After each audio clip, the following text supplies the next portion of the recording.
In 2017, something unusual was happening inside Google. No announcement, no keynote, no press release. Yet, deep inside massive data centers, a custom-built chip was already running artificial intelligence at a scale the world had never seen. And NVIDIA wasn't involved.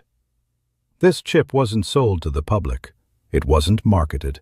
It wasn't meant to compete. But today, it may be the most dangerous threat NVIDIA has ever faced. Because when the biggest AI company on Earth decides it no longer needs your GPUs, the entire balance of power changes. This is the hidden story of Google's TPU and why it quietly terrifies NVIDIA.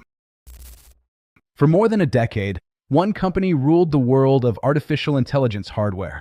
NVIDIA. Their GPUs became the backbone of modern AI, training neural networks, powering data centers, driving everything from self-driving cars to generative AI. If you wanted serious AI performance, you needed NVIDIA. But here's what most people don't realize. The largest buyer of NVIDIA GPUs in the world isn't a startup. It isn't a hedge fund. It isn't even Microsoft. It's Google. And that dependency scared Google. Because when your future depends on someone else's hardware, you don't truly control your destiny. So Google made a decision.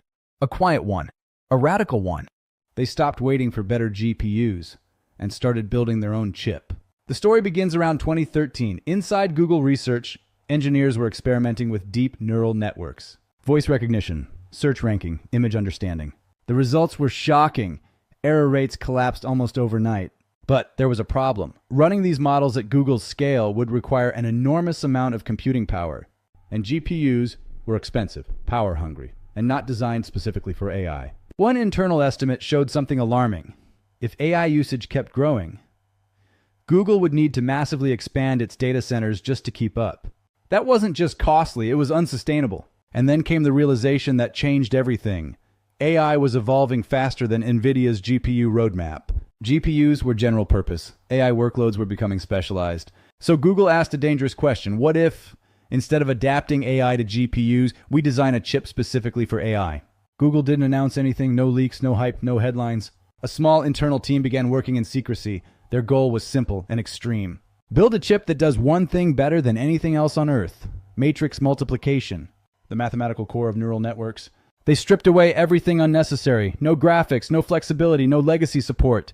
The result, there was the Tensor processing unit, the TPU. The first version delivered something extraordinary. Up to 30 times better performance per watt than GPUs for AI inference tasks. And here's the part that shocked the industry. By the time Google publicly revealed the TPU, it had already been running Google Search, Translate, and Photos for more than a year. NVIDIA never saw it coming. This is why the TPU is so dangerous. NVIDIA's business depends on three assumptions. 1. AI needs general-purpose GPUs. 2. Companies prefer off-the-shelf hardware. And 3. No single company can out-engineer NVIDIA. Google shattered all three. TPUs aren't sold in stores. They're deeply integrated into Google's software ecosystem. TensorFlow, JAX, Gemini. This creates a closed loop. Google designs the chip. Google builds the software. Google runs the workload. And Google avoids GPU margins. That means fewer GPUs purchased, less pricing power for NVIDIA. But it gets worse. Google Cloud now offers TPUs to other companies, which means Google isn't just a customer anymore. They're a competitor. Each TPU generation grew more powerful. TPU v2 enabled large-scale training. TPU v3 rivaled NVIDIA's v100. TPU v4 focused on massive interconnect bandwidth. TPU v5 pushed toward exascale AI. NVIDIA responded aggressively. A100, H100, Blackwell. This became a silent arms race. But there was one crucial difference. NVIDIA builds for everyone. Google builds for Google.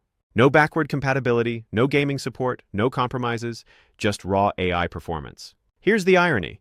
Google doesn't actually want NVIDIA gone. NVIDIA keeps the ecosystem competitive.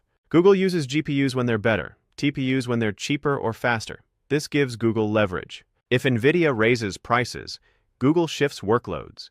If GPUs outperform TPUs, Google buys selectively.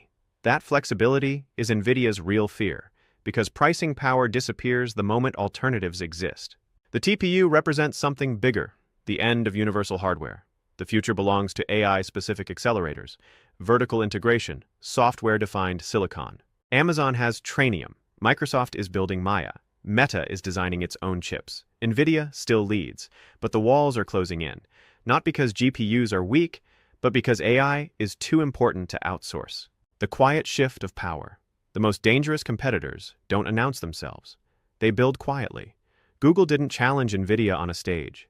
They challenged them inside data centers, inside compilers, inside silicon. And now, NVIDIA understands something unsettling. The world's biggest AI companies are no longer just customers. They are chip designers. And once that line is crossed, there is no going back.